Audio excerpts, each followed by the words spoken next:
You know, when I started my talk, I noticed some people checking their watches, and then a few minutes ago, I noticed a couple of people checking their calendars. So I honestly have no idea how long I've been up here.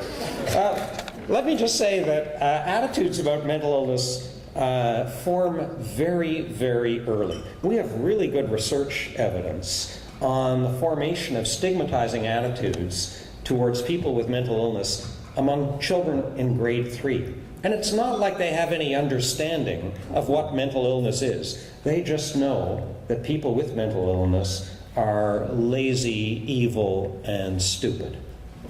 Now you might wonder where they get those impressions. Some of it comes from the media, some of it comes from the dinner table. And we all, as parents, have a collective responsibility around the attitudes and beliefs that we inculcate in our homes. And I think it's time for all of us, and many people in this room will have children and grandchildren, to rip off some of the scabs of secrecy that pertain to mental illness. The Uncle Louie, who was admitted to the modern equivalent of the asylum, and then not spoken of. And you know, we tell our children now about other risks that they carry. If everybody in the family had a heart attack at age 36, you're going to want your child to be very mindful of his diet or her diet or their exercise level, modify their risk factors, don't smoke, all those things. What if your family history is rich in people who've experienced alcoholism or schizophrenia or depression? Are you going to keep your kids well informed about that risk? Are you going to let them know to look for help if they need to? And for those kids who have a significant family history of schizophrenia, are you going to tell them about the specific risks that marijuana poses to them in a way that it doesn't to the majority of adolescents who smoke marijuana? I think we run the risk in colluding with the secrecy, colluding with the shame, colluding with the stigma to put the next generation at risk. And my experience in talking with younger people is they're way more ready to hear about this than we were. It does not need to be unspoken the way cancer was unspoken, in the hopes that by not talking about it in an ostrich-like way, somehow it won't be there. It is there. It's a real issue for Canadians. It's a real issue for all of us. My first exposure to this, in terms of stigma, because I can tell you growing up, and growing up in a medical family, I was not aware of my cousin who had been hospitalized with bipolar disorder in Nova Scotia, and whose family got a phone call in Cape Breton Island from the doctor at the hospital saying, basically, abandon all hope for this young man. He's done. And I simply wasn't told about it. What I did encounter was, as a college student, and I should correct the record, I didn't go to Stanford. In case anybody did and is trying to figure out how I got in, I did not get into Stanford, but I was at Harvard in the early 70s. And it was at the time of the Vietnam War. And my roommates were mightily concerned about being drafted, so we were all working for Senator George McGovern as he ran for president of the United States. Now, I don't want to take credit as a rainmaker politically, but I like to think that with my help as an 18-year-old, McGovern managed to lose 49 states, including his home state. But what was etched in my memory forever from that election was not George McGovern, but his vice presidential running mate, Senator Thomas Eagleton. Senator Eagleton, who just died about a year ago, was a very distinguished U.S. senator. And what happened, for those who may remember, the media found out that in the 1950s and 60s, he had been successfully treated for depression with one of the most effective treatments in all of medicine, even to this day, namely electroconvulsive therapy, a treatment that I personally administer every Monday morning. And within 48 hours of that disclosure, he was no longer the vice presidential candidate of the Democratic Party, and he was replaced by the very lovely Sergeant Shriver, JFK's brother-in-law. Very handsome man, by the way. And then they lost precipitously. And I was gobsmacked that Eagleton was dropped. He was a wonderful politician and remained so for many years. And I've always maintained since that the only politicians we need to be worried about are the ones who haven't been treated, not the ones who have.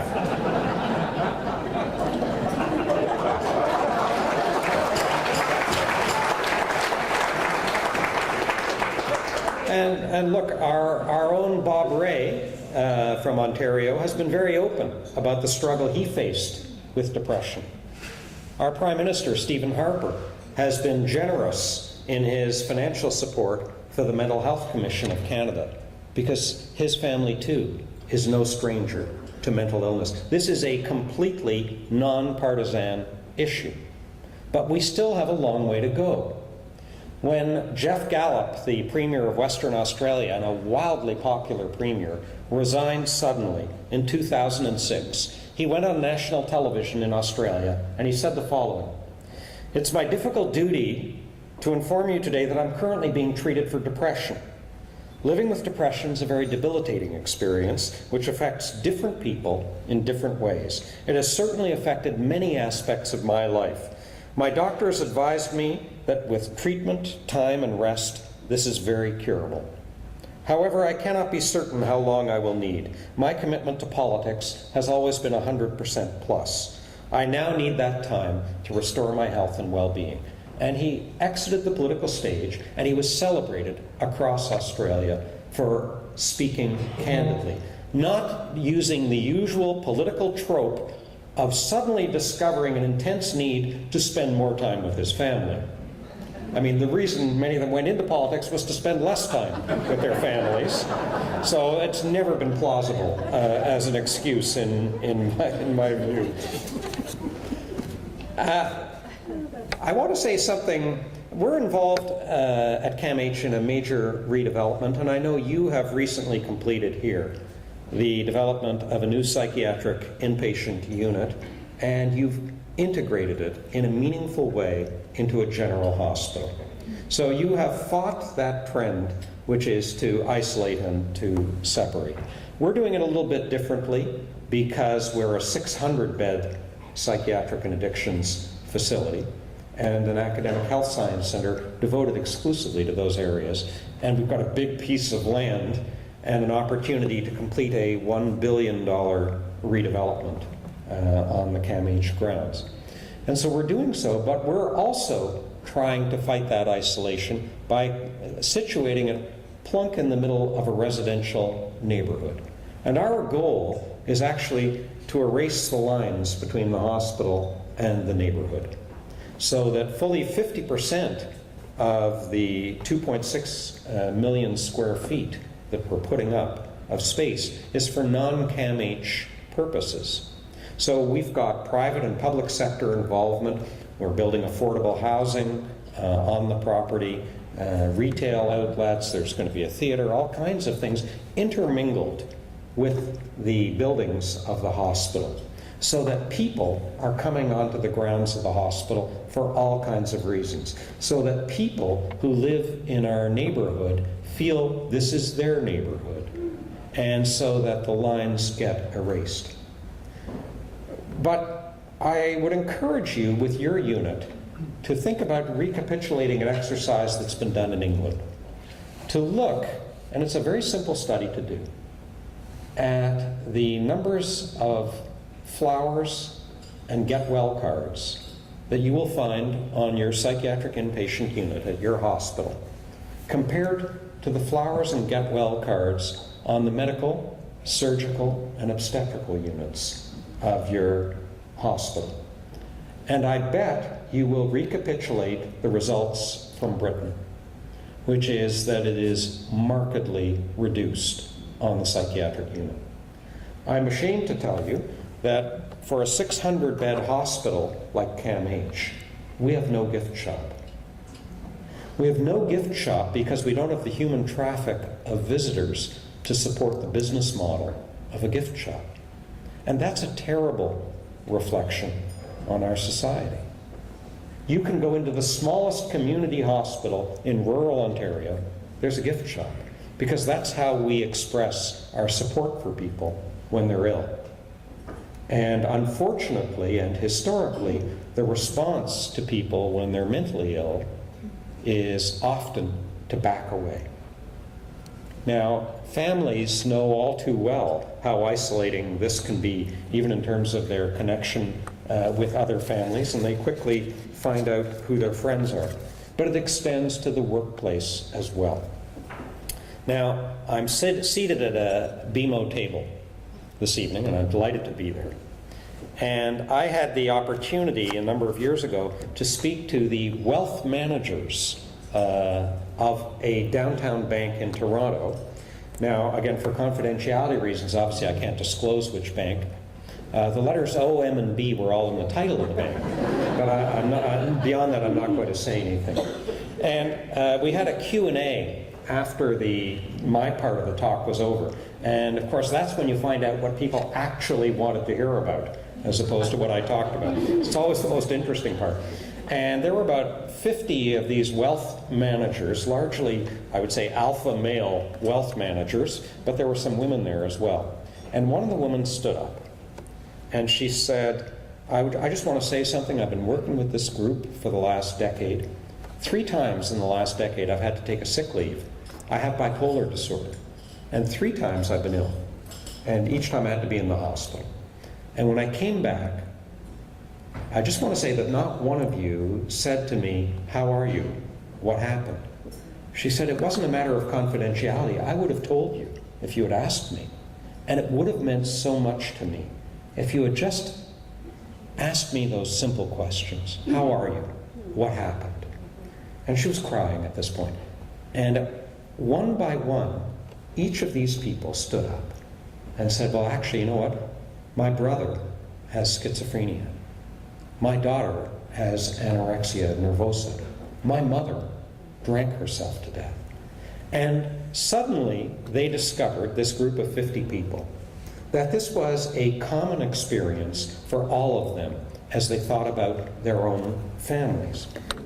And the reality is, it's a universal experience for everyone. You know, we keep playing with the numbers in Canada. We say 1 in 5 Canadians has some form of mental illness, and psychiatry has a very ambivalent relationship with epidemiology, the numbers of medicine. If you don't know what epidemiology is, or what an epidemiologist is, the definition is it's somebody who's been broken down by age and sex.